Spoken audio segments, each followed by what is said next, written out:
이수정 경기대 범죄심리학과 교수님 그리고 관련 사건을 다뤄본 강대규 변호사와 함께하겠습니다. 안녕하십니까? 네, 안녕하십니까? 네, 안녕하십니까. 네. 먼저 교수님 오랜만에 찾아뵙습니다. 네, 예, 안녕하세요. 네. 잘 지내셨어요? 네, 잘 지냈죠. 네. 교수님 저희가 이 사건에 대해서 정말 여쭤볼 게 많아갖고 제가 어저께 지문지를 그냥 수십 개를 막 드렸는데 그 안에 또 엄청나게 또 많은 내용이 업데이트가 또 됐더라고요. 그래가지고 네. 들어볼 말씀이 많으니까 일단 질문 먼저 그냥 확 시작을 할게요. 딥페이크 성범죄물이 텔레그램 방에서 공유가 된다고 하는데 일단 시청자 여러분들이 들으시기에 딥페이크가 뭐야 이렇게 생각하시는 분들도 많으실 것 같기도 해요. 그래서 일단 딥페이크가 무슨 말이고 이게 왜 문제가 되는지 그거 먼저 좀 여쭤볼게요. 그러니까 딥페이크는 그 영어 말대로 페이크, 예. 가짜라는 거예요. 가짜라서 사실은 실제로 그 어떤 사람이 영상을 찍은 게 아닌 게 기존의 음란 영상과 뭐 얼굴 부분이 캡처돼 가지고 마치 그 사람 얼굴인 것처럼 네. 그렇게 해서 제조된 가짜 영상들이 지금 인터넷에 유포가 되고 있는데 문제는 상당수가 어린 그 피해자들이라는 거예요. 거의 네. 뭐 지금 통계는 정확하지 않습니다. 지금 파악 중에 있으니까. 그렇죠, 그런데 추정컨대 한 70% 정도가 미성년자들이라는 거고 미성년자들은 이제 그 이런 위험을 잘 인지하지 못하다 보니까 뭐 재미 삼아서 이제 기존에 자기네들이 하던 행위들이 있었어요. 예. 그게 학교 폭력의 연장선상에서 온라인에서 이제 따돌림을 하고 뭐 장난으로 이렇게 이상한 사진에다 얼굴도 갖다 붙이고 그래서 희덕거리고 이러던 예. 소위 능욕 문화라는 게 능욕 있었어요. 문화? 능욕이 학교 폭력의 또 다른 이제 형태인데 네. 그 온라인 왕따가 결국에는 음란물과 혼입이 돼가지고 이게 이제 일파만파 뭐 전국에 있는 초, 중, 고등학교에서 다 일어나는 일이고요. 대학은 물론이고 아마도 성인이 이런 음란물을 그 소비하는 목적과 지금 미성년자 아이들이 음란물에 노출되는 이유는 사실 좀 차이가 있을 것 같은데 네. 피해 학교가 뭐 수백 개다. 그리고는 피해자가 뭐 수천 명이다. 이렇게 이야기들을 하고 있습니다. 네. 그 요즘에 이슈가 되고 있는 게 우리나라 지도에다가 빨간색으로 표시를 한 맞습니다. 그 지도가 있더라고요. 네. 이게 이 딥페이크 문제가 일어난 학교들의 그 현황이다 이렇게 하는데 이게 뭐 갈수록 점이 늘어나고 있어요. 그래갖고 이런 교수님도 보셨죠? 네, 관련된 봤어요. 내용. 예. 네, 그리고는 저희 지역구에도 그 고등학교가 있어가지고 예. 뭐 직간접적으로 이제 그 고등학교 선생님, 뭐 교장, 교감 선생님 이런 분들하고 이제 어떤 의견이신지 여쭈어보니까 선생님들은 무슨 일이 벌어지고 있는지 전혀 모르시더라고. 근데 이제 아이들 사이에서는 피해를 그렇게 빨간 점처럼 막 어딘가에 호소를 그 하고 싶었는데 네. 그런데 사실 루트가 뭐 공적 기관에서는 그런 루트가 없었어요. 그게 너무 안타까운 부분인데 어떤 이제 워낙이 헤비 유저가 보니까 피해가 굉장히 양산되는 것 같으니까 어떤 그 텔레그램은 아니고 다른 포털을 이용을 해가지고 피해를 한번 보고를 해봐라. 애들이 최근에 많이 쓰는 그 이제 엔진에다가 그렇게 해봐라. 그랬더니 애들이 자기네 학교 이름과 함께 피해를 호소를 하는데 예. 그 학교들 리스트만 가지고 지금 그래픽화 한 게 그 빨간 점 지도예요. 그러니까 전국적으로 이 피해는 지금 만연돼 있다 이렇게 보는 게 맞겠죠. 그 학교에서는 애들 사이에서 서로 불신감이 엄청나게 생겼다고 합니다. 예. 너 휴대폰 열어봐봐. 너 텔레그램 있어 없어? 너 중고등학생이 텔레그램을 왜 이용해? 네. 부터 시작을 해서 휴대폰 반납할 때 반납을 안 하고 사진을 몰래 찍으면 너 내 사진을 왜 몰래 찍어? 네. 지금 서로 친했던 친구들도 이 사건 때문에 이게 결국 지인들, 친한 사이들 사이에 벌어지는 범죄이기 때문에 학생들 사이에 상호간의 불신이 엄청 쌓여서 싸움이 발생하고 있다고 합니다. 그러니까 제가 학교 다닐 때만 해도 이렇게 메신저는커녕 네. 인터넷도 휴대폰으로 안 되던 시절이라 이게 이 상상하기가 좀 어려운데 이게 그러니까 학생들 사이에 중학생, 고등학생 사이에도 이게 만연하고 있다 이런 현실인 것 같고요. 그게 보니까 학생들뿐만 아니라 또 교사도 대상이 된다고 해요. 이 딥페이크 피해.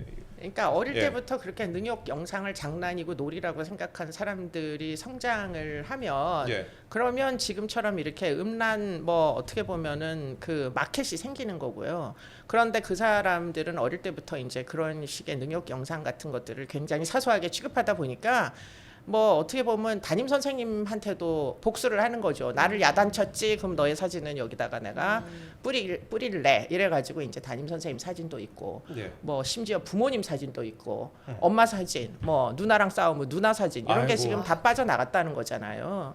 그래서 지금 그런 사진들을 주제별로 모아놓은 방 중에 사촌방 이런 것도 있어요. 사촌방은 뭐예요, 보니까? 그거는 뭐 네. 그 누나들, 친척들 이런 이제 그 사진들을 이제 음란물화해서 공유를 하는 거죠. 이게 지금 저희는 웃음을 가지고 지금 예. 아니, 웃어가며 너무 어이가 이런 없어갖고, 얘기를 하는 건데 이게 피해자 입장에서 보면 세상이 이렇게 두동강 나는 느낌일 거예요. 예. 누군가 모르는 사람이 나를 성적으로 공격할지도 모른다. 이런 불안이 아주 심대하게 발생할 거기 때문에 일상생활 하는데 지장이 클 겁니다. 네. 아, 참 그리고 네. 제가 보니까 범행 사례를 보니까 뭐 이른바 아까 또 이제 사촌방 얘기하셨지만 겹지인 채널, 뭐 링크 공유방, 유료 제작 채널, 뭐 다양한 종류가 있는 것 같아요. 특히 요즘에 이제 문제가 되고 있는 게 유료 제작 채널, 그 22만 명이 있다는 그 채널이 또 문제가 되고 있는 것 같은데, 저도 이런 내용이 상당히 낯선데 그 각각의 특징을 좀 시청자 여러분께 좀 네. 간단히 설명 좀 부탁드릴게요. 이 예. 겹지인 방은 말씀하셨다시피 지인이 겹치는 그런 카톡방입니다. 네. 어떠한 지역이나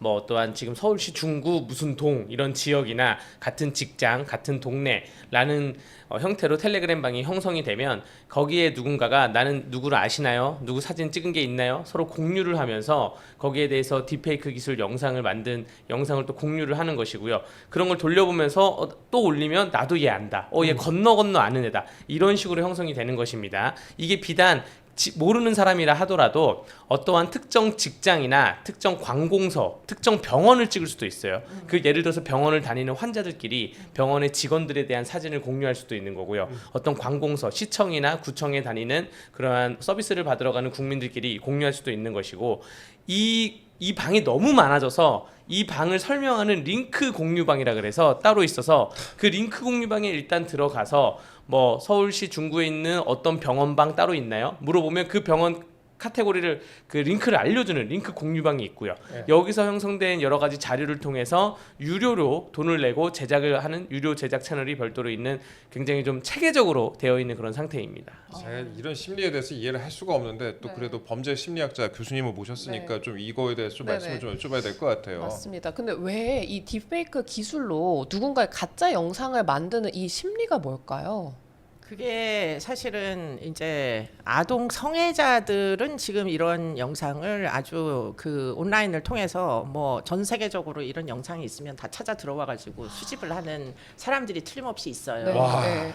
그러니까 외국 유저들도 지금 많다는 거 아닙니까? 네. 뭐 온라인에 무슨 국경이 있어요. 그렇기 때문에 지금 영어를 사용하는 그런 이제 그 사용자들이 꽤 많이 들어와 있다. 지금 우리가 이렇게 공유하는 방에도 특히 영상이 아동 영상일 경우에 그렇기 때문에 이거는 정말 전 세계적인 문제로 여러 나라에서는 딥페이크 영상, 특히 아동 음란물의 경우에는 굉장히 엄벌하도록, 그리고는 포탈의 책임을 묻도록, 네. 그래서 뭐 형사적 책임만 묻는 나라만 있는 게 아니라 지금 이제 그 텔레그램 그 대표가 프랑스에서 체포됐잖아요. 그렇죠. 예, 그건 프랑스의 법이 있기 때문인데 네. 그렇게 해서 형사적 제재를 하는 나라만 있는 게 아니고 미국의 경우에는 손해배상을 청구하게 돼 있어요. 예컨대 지금 학교 영상들이 막 올라와 있으면 미성년 피해자들이 막 있을 거 아니에요. 네. 그러면 이제 그 피해자들이 모여가지고 뭐 그 영상을 제작한 또는 이제 공유하는 그 방 주인한테 네. 손해배상 청구를 할 수 있게 돼 아, 있고 손해배상 그게 청구, 예. 집단 손해배상이라서 액수가 무지하게 크기 때문에 뭐 예를 들자면 뭐 그 조주빈의 네. 사건에서 수익을 국가가 몰수했잖아요. 네. 근데 미국 같으면은 그게 집단 소송으로 그 피해자 개인들한테 다 손해배상 해주고 나면 완전 망하게 네. 다 털리게 그렇게 지금 손해 산정이 무지하게 크다는 거예요. 왜냐하면 이거는 평생 가는 정신적 상해가 그렇죠. 있기 때문에 그렇기 때문에 그런 식으로 법이나 제도들이 국가마다 만들어지고 있어서 딥페이크가 뭐 영국에서는 아예 만들면 처벌하게 이렇게 만들면 처벌. 최근에 입법이 네. 됐답니다. 그런 이제 와중에 있는데 우리 경우에는 뭐 그 텔레그램 대표가 우리나라에 뭐 인천공항에 들어와도 이 사람을 체포할 법적 근거도 하나 없고 아무것도 없어요. 그렇기 때문에 만연하는 건 너무 당연하고 물론 그 안에 정말 독버섯 같은 그런 아동 성애자들도 있지만 네. 우리나라의 제일 큰 문제는 이거를 너무 내팽개쳐 놨다가 표현의 자유, 뭐 창작의 자유 이러면서 사실 엠번방 사건이 발생했을 때 그때 입법을 하자고 여러 사람이 얘기했는데 그게 사실은 불발이 돼가지고 이게 이제 만연이 되다 보니까 문제는 미성년자들은 이게 범죄인 줄도 모른다. 어. 얘네들은 이게 무슨 장난이고 그리고는 기술은 초등학교 때부터 배우잖아요. 캡처해서 갖다가 합성하는 기술 이런 거 사실 코딩 수업 시간에 맨날 배우는 거예요. 아, 그렇군요. 예. 기술은 배우는데 가치는 배우지 않으니까 애들은 그냥 이걸 재미삼아 하는데 문제는 피해자 입장은 누구도 가리키지 않는다는 거예요. 피해자가 엠번방 사건 때 아마 제가 알기로는 뭐 4명 이상이 극단적 선택을 한 피해자도 있었어요. 그러니까 피해자 입장에서 보면 이게 정말 세상을 등지고 싶을 정도의 불안감인데 그 지금 영상을 공유하는 사람들은 누구에게 이런 피해가 발생을 하는 줄을 모르는 거지. 왜냐하면 신체적 접촉도 안 했고 기껏 사진 한 장인데 그게 무슨 그렇게 심각한 범죄가 되냐 이런 인식인 거죠. 그러니까 교육도 필요하고 법제도 필요하고. 그 현재 변호사님께 또 말씀 여쭤보고 싶은 네. 게 그러면 처벌 기준이 어떤 수준인지 현재가 그다음에 어떤 조항을 적용할 수가 있을지 제가 어제 기사를 보니까 뭐 서울대 N번방 얘기를 하면서 또 징역 5년을 선고받았다 그 내용이 있더라고요. 근데 그것도 이것과 뭐 유사한 케이스인지 좀 말씀 좀 여쭤볼게요. 네, 맞습니다. 우리 그 아청법과 이 성 관련된 법령에 보면 이 관련 조항이 있는데요. 성폭력 처벌법의 14조에 2에 보면 허위 영상물의 반포 등이 있습니다. 예. 반포 등을 목적으로 대상자의 의사에 반해서 영상물을 제작이나 조작을 해서 그 가공을 해서 이걸 유포를 하는 사람을 처벌을 하는 것이고요. 이 영상을 조작하거나 가공할 때는 대상자의 의사에 반하지 않고 동의를 받았다 하더라도 유포할 때는 동의를 받지 않았으면 처벌을 하는 그런 조항들이 있는데 이것이 5년 이하의 징역 또는 5천만 원 이하의 벌금이에요. 그렇기 때문에 서울대 사건의 경우는 최고의 형을 받은 것입니다. 5년 이하의 징역을 받은 것이고 근데 뭐 이따가 추후에 문제 얘기를 하겠지만 반포 등을 할 목적이 있는 목적범입니다. 목적범. 사실 그 교수님께서 영국과 뭐 호주의 사례도 있고 미국 사례도 있고 영국, 호주는 제작만 해도 처벌을 합니다. 근데 이 허위 영상물, 딥페이크 기술에 관해서 처벌을 하는 법령은 우리나라가 제일 빨리 만들긴 했어요. 조주빈 사건 때문에. 그런데 이때 반포 등을 목적으로 하는 목적범을 둔 거예요. 그래서 만약에 경찰이 이 딥페이크 기술을 가지고 장난치는 사람에 대해서 압수수색을 들어갔다. 컴퓨터를 다 땄어요. 따가지고 포렌식을 했는데 영상이 엄청 많이 나왔는데 그 사람 하는 말이 뭐 내 지인이건 내 아는 선생님이건 내 친구들이건 저 혼자 보려고 만든 건데요. 혼자 보려고 제가 제작한 건데요. 이러면 처벌할 수가 없어지는 거예요. 교수님 말씀 다 빠져나간다. 네, 이거를 어디다가 올려서 반포를 하거나 유포하는 그런 것이고요. 이 약간 반포 유포하는 매개체 이제 텔레그램이나 이런 매개체에 대해서 보충 설명을 약간 드리자면 성매매 특별법에는 이런 게 있습니다. 건물주가 내 건물 안에 있는 안마방, 변종 안마방 같이 성매매로 사용되는 시설이 있음을 알고 있음에도 불구하고 임대차 계약을 체결하던가 유지를 하면 예. 그 임대 수익을 다 몰수하도록 되어 있어요. 국가가. 제가 했던 뭐 국선 사건 중에도 어떠한 임대 수익을 7년치를 몰수를 당해가지고 8억 몇 천만 원을 건물주가 이제 그거를 몰수하게 된 사건이 있어요. 그 변종 성매매 업소를 관리하는 조직폭력배들은 다 인정하고 반성하는데 건물주는 대형 로펌을 선임해가지고 막 다투고 막 이런 사건이 있었거든요. 그런 것인데 교수님 말씀처럼 이러한 매개체, 앱에 대해서 메신저에 대해서도 경제적인 그러한 수익을 뺏을 수 있는 그리고 그거를 피해자에게 나눠줄 수 있는 그런 것이 필요하고요. 다만 지금 텔레그램 말고도 뭐 앙톡, 질톡 뭐 이런 SNS가 엄청 많습니다. 메신저가 엄청 많은데 이 메신저가 성적인 목적으로 만든 메신저였다면 그 자체로 처벌이 가능할 텐데 이 메신저를 만든 사람들은 우리는 목적 자체는 성적인 목적이 아니었다라는 것이기 때문에 즉 국내법상에서는 이거를 의율할 그냥 메신저다. 이런 예, 그냥 식으로. 메신저라고 하면 의율할 수 있는 그 근거 규정은 없습니다. 근데 이게 그런데 그 어린 학생들이 그 만든 거에 대해서 이게 범죄가 되는지 전혀 뭐 예상을 못 하고 있는 것 같은데 이거에 대해서는 어떻게 접근을 해야 될까요?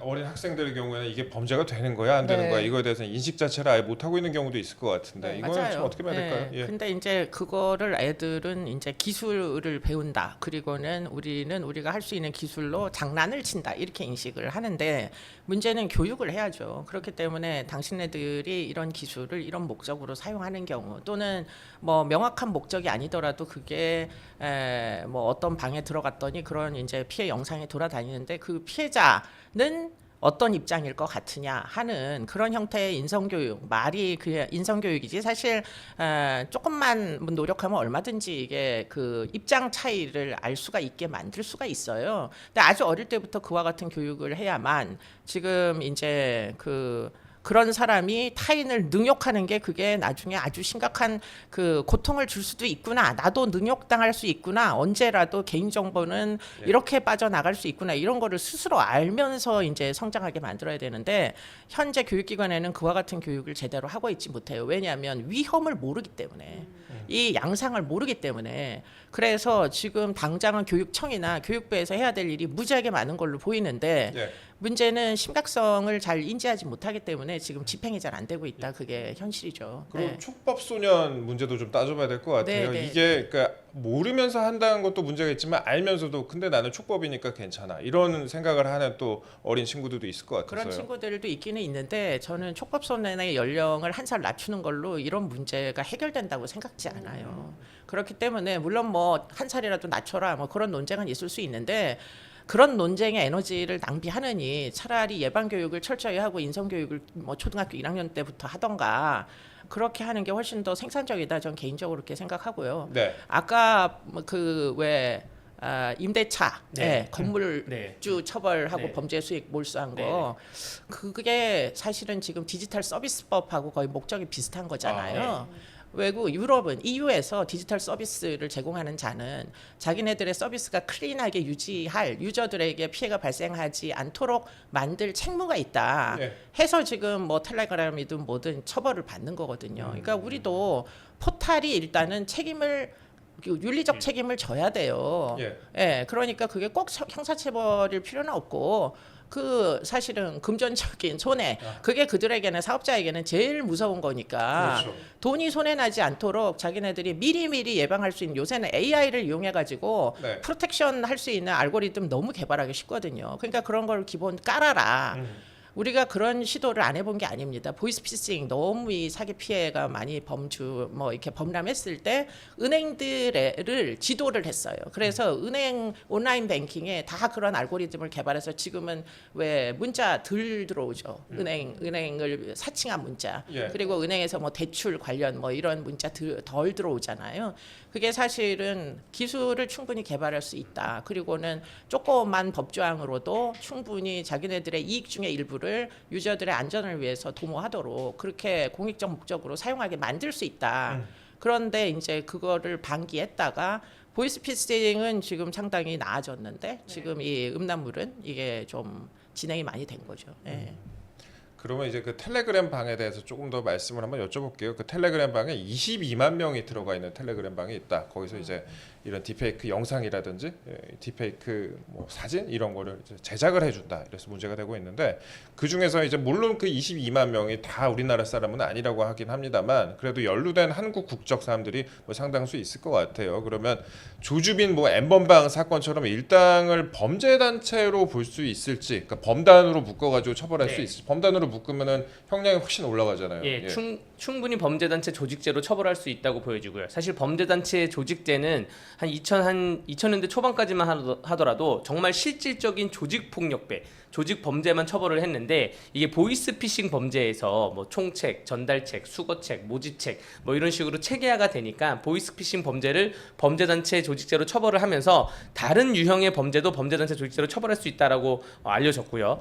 박사방을 운영한 조주빈의 경우에 엠번방 박사방을 운영하면서 그들끼리 서로 얼굴은 보지 않았어요. 뭐 엠번방에 있는 주요 뭐 조주빈이나 뭐 붓다, 뭐 강훈 뭐 이런 사람들이 서로 얼굴은 보지 못했는데 일정한 조직 체계를 갖추고 범죄 수익을 창출했기 때문에 범죄단체 조직죄로 처벌을 받았습니다. 이 사건의 경우에도 딥페이크 기술의 경우에도 유료 자체 제작이 있고 또 링크 공유방이 있고 또 다양한 세부별 카톡방이 있고 운영자가 따로 있고 이런 걸로 봐서는 충분히 범죄단체 조직죄로 처벌받을 수 있고요. 이 카톡방에 들어가는 순간도 범죄의 목적을 가지고 범할 목적을 가지고 카톡방에 들어갔다면 이 가입 절차를 별도로 안 거친다 하더라도 구성원으로 충분히 보여줄 수가 있고요. 또 저희가 실무 사건을 하다 보면 범죄 단체 조직원이 있고요. 그 조직 체계 표를 보면 경찰이 이 표를 만듭니다. 조폭같이. 예, 조폭같이 그 조직원이 있고 추종자가 있습니다. 예. 이 추종자도 다 기록이 돼요. 추종자로서 거기에 대한 양형이 반영될 수가 있다는 점 말씀드리겠습니다. 그 제가 좀 간단히 또 말씀을 드리자면은 조주빈 일당 같은 경우에는 구치소에서 다 만났습니다. 아, 구치소에서 다 만났죠. 예, 네. 제가 다 아는 수가 있습니다.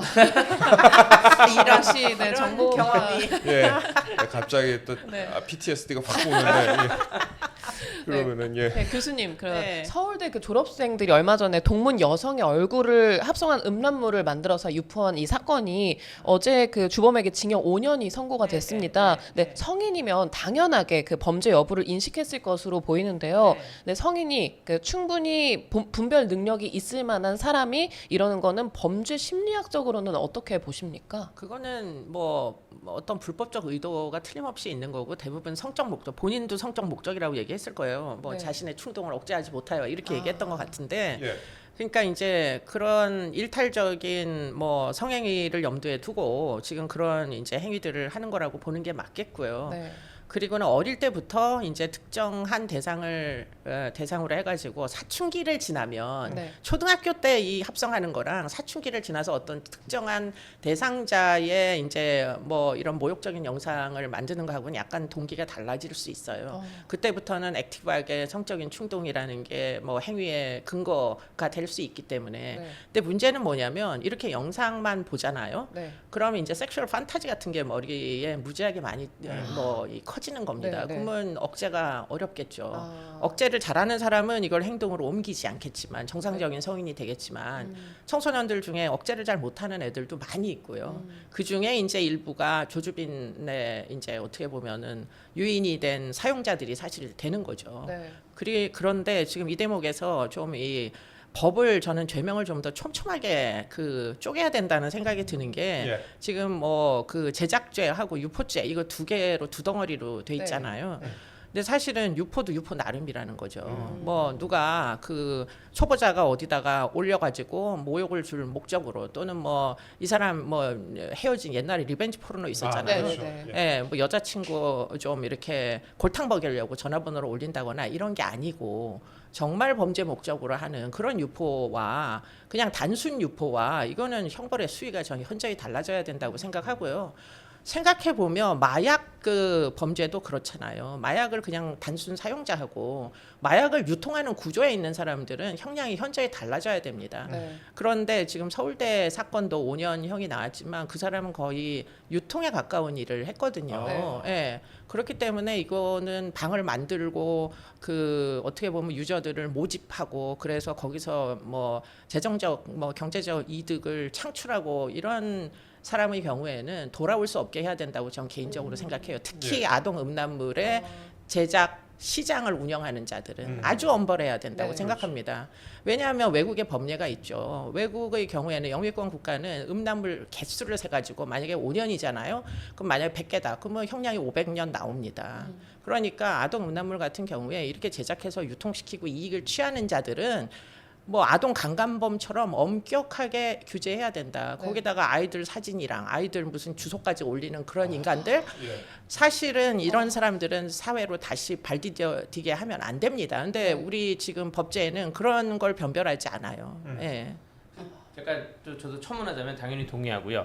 이 제작이 있고 유포가 있고 이제 소지를 처벌하느냐가 이제 소지. 문제입니다. 예. 마약 사건 같은 경우에는 소지도 처벌을 해요. 내가 네. 마약을 투약을 하지 않고 유통을 하지 않지만 마약을 받고 보관만 해도 처벌을 하게 돼 있습니다. 네. 근데 그 조주빈 사건 이후에 성착취물, 아동 성착취물에 대해서 소지도 처벌하게도 법이 개정됐어요. 예. 그 개정된 이후에는 어떠한 동영상을 아동 성착취물 동영상을 다운만 받아도 휴대폰에서 다운만 받아도 처벌이 되고요. 이게 거기서 한 발자국 더 나아서 시청도 처벌하게 돼 있습니다. 근데 휴대폰에서 내가 다운로드를 받은 게 아니라 그냥 누가 보낸 거를 그냥 보기만 했다. 시청도 처벌하게 돼 있는데 이 딥페이크 기술도 이렇게 좀 발전적으로 소지나 시청에 대해서도 처벌을 해야 되지 않을까 좀 이렇게 좀 연구를 해봐야 될 것 같습니다. 이거를 만약에 그럼 제가 궁금한 게 제가 보려고 해서 본 게 아니라 네. 누가 파일을 노출이 보냈는데 됐을 때. 예 이게 네. 그냥 뭐 자기는 그냥 뭐 문서 파일인지 아니 뭔지도 모르고 눌러봤는데 이게 눌러봤더니 딥페이크 영상이다, 물론 범죄 관련된 영상이다, 이런 경우가 어떻게 되나요? 그럼 이제 고의성이 부인되겠죠. 아, 그게 입증이 고의성이 되면 있으니까. 예를 들어서 그거는 보낸 사람이 야 이거 우리 뭐 국어 공부하는 영상이야, 뭐 수학 동영상이야 보냈는데 눌러보니까 만약에 이러한 딥페이크 기술이나 다른 문제된 영상이었다. 그럼 본인의 고의성이 이제 부인될 수가 있습니다. 네. 아, 근데 아까 이제 교수님이 말씀하신 것처럼 최근에 이제 텔레그램의 CEO가 이제 체포되기도 했잖아요. 네. 근데 이제 텔레그램이 또 사실 또 보안성이 우수한 만큼 그 아까 말씀하신 것처럼 뭐 딥페이크를 비롯한 각종 범죄에 악용될 우려가 있다, 이런 이제 얘기가 많이 나오고 실제로도 그렇기도 하고요. 근데 반면에 또 언론의 자유나 뭐 소통을 제한하려는 시도가 아니냐, 이런 시각도 있을 것 같은데 이런 어떤 식으로 좀 조절을 해야 될까요? 그러니까 그거를 수사를 하면 다 알 수 있어요. 예. 의도를. 수사를 애당초에 하지 못하게 만드는 방벽이 그게 언론의 자유, 창작의 자유, 이런 어떤 가치에 대한 논쟁이거든요. 예. 과거에 보안 처분 도입할 때 아동 성범죄자에 대해서 전자 발찌하잖아요. 아, 예. 그때도 뭐 과도한 뭐 인권 침해다, 인권 때문에 뭐 이렇게 보안 처분은 위헌이다, 막 이런 논쟁이 있었는데 사실상 지금 10년, 15년 지났나요? 15년 예. 지나고 보니까 그거라도 있어야 아동을 그들로부터 좀 보호할 수 있다라는데 온 국민이 다 동의하잖아요. 그런데 지금 똑같은 얘기가 엠번방 때 그 논쟁을 하시던 분들이 단골로 이번에도 4년 후 똑같은 논쟁을 이제 들고 나오면서 그렇죠. 표현의 자유, 창작의 자유, 뭐 여러 가지 사업성의 사업자들은 또 이제 굉장히 싫어하는 법률이니까 예. 경제적인 이제 어떤 뭐 문제가 생긴다, 뭐 예. 이렇게들 얘기하시면서 하시는데, 그럼 그분들이 그 윤리 경영을 하셨느냐? 지난 4년 동안 그분들이 하셔오신 실적이 다 온라인에 다 남아 있어요. 예, 얼마나 이제 아동 청소년의 보호를 뭐 침해하는 행위들을 해왔는지는 입증이 됩니다. 그렇기 때문에 그분들의 동조하시는 목소리는 제가 볼 때는 또 우리나라만, 세계는 다 아동 청소년 보호 쪽으로 이동하고 있는데 우리나라만 4년 전처럼 법만 일찍 입법만 해놨지 하나도 이 법을 적용할 수 있는 숟가락젓가락을 다 못 만들어 놨으니까 이 지경이 된 것처럼 이제 앞으로 4년 후에도 또 이 지경이 될 겁니다. 만약에 이제 그런 분들이 설득력을 얻으면. 근데 문제가 뭔지 아세요? 출생률이 떨어져요. 아, 네, 그래서 아이를 안 낳는 겁니다. 이 위험한 세상에 어떤 제정신 가진 성인이 자식을 낳겠어요? 내 아이가 피해를 당할지도 모르는데. 우리나라만 유독 이렇게 출생률이 떨어지는 이유가 집이 없어서일 것 같아요? 아닐 거예요. 안전하지 않다는 인식은 온 국민에게 정말 막대한 피해를 줍니다. 세상을 예견할 수 없는, 예측 불가능한 세상에 보통 가정을 꾸미고 자녀를 낳지 않아요.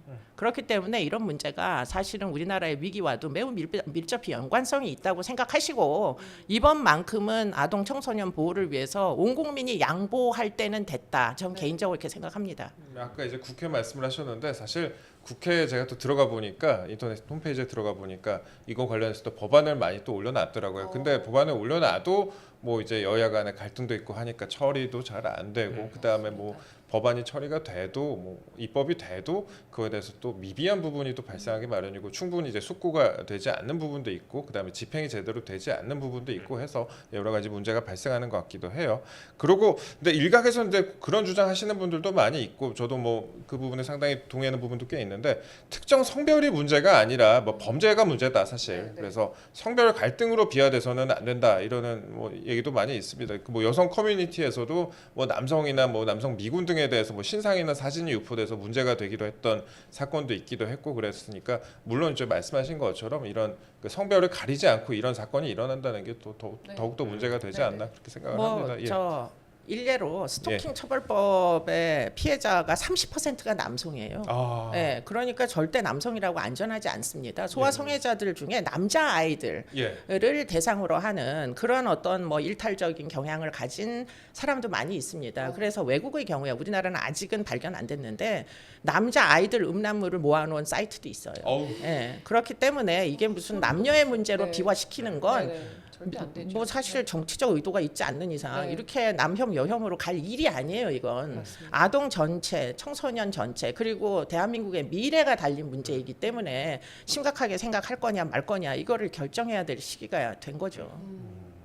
그러면은 저희 경찰청에 따르면은 이제 구글 등 해외 기업의 수사 협조를 요구한 사례 중에서 사이버 성폭력 협조 요청이 요즘 이제 유독 늘어나고 있다고 해요. 근데 해외 소재 기업에 영장 효력이 미치지가 않아서 임의 협조 방식으로 이루어지고 있는데 제가 알기로 유튜브의 경우에는 그래도 또 이런 사건의 경우에 굉장히 반응이 빨리 오고 그런 걸로 알고 있습니다. 다른 거는 좀 늦게 오는 것 같은데 이런 건 좀 빨리 온다고 하고 근데 텔레그램은 그냥 또 응답이 없다고 합니다. 그래서 N번방 수사 때에도 텔레그램에 수사 협조를 요청을 했는데 답신이 없었다 이렇게 나왔습니다. 그 AI 기술이 발전하면 이제 딥페이크 범죄도 더욱 많아질 것 같은데 교수님이 생각하시는 이런 해결책, 그러니까 뭐 텔레그램 같은 경우에는 특히 뭐 협조도 안 하고 이런 상황인데 또 어떤 해결책이 좀 더 있을 수가 있을지. 그러니까 일단 법은 그래도 만들어야 돼요. 법은 그래도 만들어야 프랑스가 된다. 그래서 법을 만들었다가 예. 입국하니까 확 체포한 거잖아요. 예. 그 사람이 우리나라에 오면 체포 안 된다니까요. 법이 없어서. 그러니까 일단 법은 만들어야 된다. 그럼에도 불구하고 수사 협조가 뭐 수사 협조를 하지 않으면 범죄가 되도록 그렇게 입법은 해야 된다. 근데 이제 그게 해외 서버를 그래서 범죄자들도 많이 이용을 하는데 텔레그램만 문제가 아니라 제가 알기로는 뭐 디스코드도 있고 꽤 여러 군데 있어요. 예. 그런데 이제 그런 뭐 비밀스러운 이런 이제 포탈은 계속 우리나라 입법을 통해 가지고 제재를 할 수 있게 근거를 마련을 해야 되고요. 예. 그때도 이제 표현의 자유 무슨 창작의 자유 막 이래가지고 N번방 나왔을 때도 제가 대안으로 제시했던 게 잠입 수사, 위장 수사를 늘려라. 아. 어차피 포탈은 외국의 포탈을 쓰더라도 서버는 외국에 있더라도 문제는 가해자도 우리나라 사람이고 피해자도 우리나라 사람이면은 수사가 돼야 될 거 아니에요. 네. 누군가 들어가서 추적을 해야 되는데 근데 우리나라는 위장 수사를 됐다 어렵게 불법으로 만들어 놓다 보니까 사실은 이걸 추적을 하러 온라인 속에 들어갈 때에 일부 불법 행위를 해야 들어갈 수 있거든요. 이런 네. 비밀스러운 방에는 그렇게 불법이 약간이라도 가미되어서 모아진 증거는 법정에서 쓸 수가 없어요. 증거에 효력이 없어서. 네네네. 변호사님 더 잘 아시겠지만 그런 것들을 수사 지침을 마련을 해가지고 잠입 수사의 기본 가이드라인은 일부 불법을 하더라도 확보된 정보로 그 이제 나쁜 사람들을 처벌할 수 있게 허용한다거나 외국의 경우에 그래서 찾아보니까 수사 지침을 다 마련해 놨더라고요. 아이들 사진을 올려야 이 사람들 유인이 되잖아요. 네. 그 아이들은 실존하는 아이들이 아닙니다. 예. 어른들이 자기 어릴 때 사진 기부를 받아요. 아. 나는 우리 미래를 고민한다 하는 네네. 어른들이 예를 들자면 제가 어릴 때 7살 사진 이런 거를 기부를 해가지고 DB를 구축해서 어. 경찰들이 수사할 때 내 어릴 때 사진 써도 된다. 내가 허가를 한 거죠. 아. 그런 식으로라도 해서 아이들을 보호하겠다라는 의지를 한 사회가 갖느냐. 그게 지금 중요한 시점이라는 거죠. 예. 예. 그래서 조주미 사건 이후에 또 하나 이제 법이 개정된 게 아청법 제 25조의 2에 25조. 그 디지털 성범죄, 특히 아동 성범죄의 디지털 성범죄는 신분 위장 수사가 가능하도록 되어 있습니다. 거기에 침투를 해가지고 계약 거래를 하는 것인데 교수님 말씀처럼 우리나라는 그 범위 유발형 함정 수사가 그렇죠. 불법으로 돼 있어가지고 이렇게 취득한 위법 수직 증거는 법정에서 증거로 채택이 안 됐는데 이 조항 이후에는 적극적으로 경찰들이 그 침투를 해가지고 조사를 하고 있고요. 그 말씀하신 것처럼 해외 텔레그램이나 같은 데서는 공조 협조가 안 돼요. 그러면 조주빈은 어떻게 잡혔냐? 궁금해요. 지금 이 텔레그램 사용하는 딥페이크 사람들 야 우리 안 잡혀 이랬는데 조주빈은 어떻게 잡혔냐?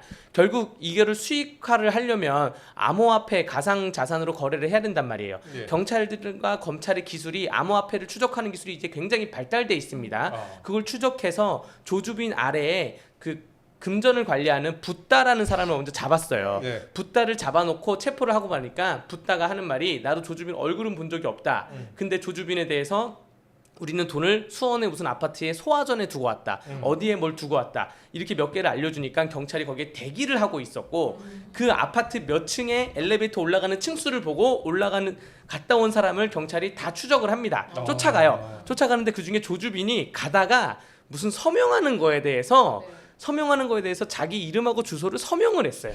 그래서 경찰이 그거를 체득을 해가지고 확인한 다음에 다시 붓다한테 가서 얘가 아니냐 핸드폰 다 확인을 해서 얘가 확실하다라는 의심이 들어서 간 것이고요. 여기서 또 문제가 뭐가 발생했냐면 이 붓다라는 애가 자기가 체포되는 순간에 일하고 있는데 경찰이 왔을 거 아니에요. 그 순간에 텔레그램 숫자 1을 조주빈한테 보내요. 그런 다음에 지워요. 이게 이제 조주빈 입장에서는 1을 보내면 네. 야 우리 걸렸다라는 것인데 조주빈이 거기서 오해를 한 게 얘가 또 내 돈을 자기가 먹으려고 걸렸다고 거짓말 치는 거 아니야? 그래서 거기다가 이제 붓다에 대한 정보를 막 올려 그 텔레그램 방에. 그러니까 경찰이 보기에는 얘가 최상위층의 총책에 얘가 있는 거구나라고 생각을 해서 아까 말한 돈을 찾으러 가는 수사가 들어가게 되는데 대한민국이 어쨌든 다 걸립니다. 수사 기간이 조금 늦을 뿐이에요. 조금 늦을 뿐. 이 딥페이크 기술이나 암호화폐 AI 기술이 조금 늦을 뿐 다 걸리니까 절대 이러한 텔레그램 방에 들어가서도 안 된다라고 말씀드릴게요. 네. 들어가서도 안 된다. 예, 들어가서 안 되죠. 진짜 다 걸리고요. 예, 서로 다 만납니다. 진짜 재판도 다 같이 받는 거. 제가 다 봤습니다. 다 봤습니다. 예, 다 봤기 때문에 다 걸린다는 말씀드리겠습니다. 예, 진짜 제가 아까 말씀하셨던 그 이름들 다 기억납니다. 예, 다 걸립니다. 그러면은 저희 이제 거의 끝마칠 시간이 다 되었는데 두 분께 그래도 마지막으로 한 말씀씩 좀 여쭤볼게요. 이런 이제 딥페이크 기술로 인해서 여러 가지 또 범죄도 발생을 하고 있고 또 많은 국민들이 또 걱정을 하고 있는데 어떤 식으로 우리가 뭐 했던 말이 요약이 될 수도 있는데요. 뭐 법안이 될 수도 있고 뭐 사람들의 의식이 될 수도 있는데 간단하게 좀 이런 식으로 좀 개선이 됐으면 좋겠다 싶은 부분 한 말씀만 좀 부탁드리겠습니다. 그러니까 이제 처벌 기조만으로 불충분하다라는 생각이에요. 전 개인적으로. 네. 그래서 엄벌을 해야 되는 건 너무 당연한데 그런데 문제는 피해자의 피해 회복도 우리가 생각을 안 해볼 수가 없다. 아까도 얘기한 대로 부작용이 이만저만이 아니에요. 그렇기 때문에 이 피해자들을 위해서는 크게 두 가지가 필요한데 하나는 피해는 회복될 수 있다라는 확신을 가질 수 있게 해야 이 사람들이 다시 일상생활로 돌아올 수 있고요. 또 하나는 삭제 지원입니다. 이 딥페이크 만들기 쉬운 것처럼 삭제 지원도 과거보다 AI를 이용하면 훨씬 패턴 매칭 같은 게 쉽게 되기 때문에 삭제 지원이 쉬워요. 예. 서울시에서 이미 하고 있습니다. 서울시에서 이름이 뭔지 갑자기 생각이 안 나는데 예. 보라매 공원에 가면 그 센터가 있어요. 그런데 그 이제 센터에서 AI를 이용해 가지고 순식간에 삭제 지원을 하는데 과거에 이제 여성인권진흥원에서 하던 방식이나 방심위에서 하던 방식은 AI를 이용하는 알고리즘으로 기계의 상태로 삭제하는 게 아니고 눈으로 그래도 러프하게 찾아내면 눈으로 보고 확인을 했어요. 그러니까 시간이 되게 많이 걸리고 그러면 일을 하는 시간이 9시부터 뭐 퇴근 시간까지밖에 할 수 없잖아요. 근데 AI를 이용하는 이 엔진은 24시간 365일 찾아냅니다. 그렇기 때문에 진짜 효율적으로 삭제 지원을 할 수 있는 기술이 이미 개발됐다. 그런데 문제는 뭐냐면 이거를 잘 모르세요. 학부형들도 모르고 학교도 모르고 그래서 지금 제가 걱정하는 게 뭐냐면 사설 서비스를 쓰세요.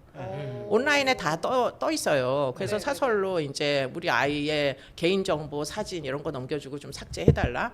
그 중에 일부는 범죄자예요. 그 영상의 위치를 알게 되잖아요. 그럼 당장은 한 달 동안 뭐 다 삭제한 것처럼 할 수 있는데 문제는 한 달 후에 다시 올라오고 4년 후에 다시 올라오고 5년 후에 다시 올라와서 영업을 할 수가 있다는 거예요. 네. 그렇기 때문에 그렇게 그 사설기관 쓰시지 마시고 제발 삭제 지원은 국가기관 쓰게 해달라. 그리고 국가기관에서는 서울시에서 서울기술연구원에서 개발한 알고리즘을 지자체로 다 공유하셔가지고 전국의 교육청에서도 이 서비스가 가능하게 그렇게 좀 해주시면 좋겠다 이런 생각이 들고요.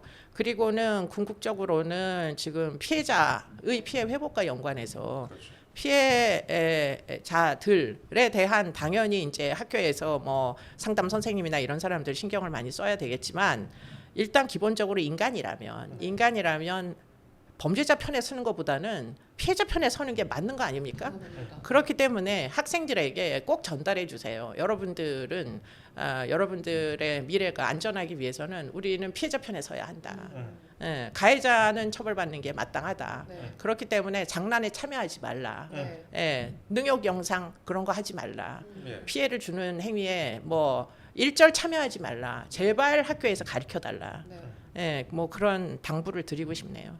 예, 그렇습니다. 변호사님도 지금 8월 26일 이후로 네. 국회에서 좀 정보통신망법 관련이나 성범죄 관련 법안이 엄청 올라오고 있어요. 갑자기 하루에 10몇 개씩 올라옵니다.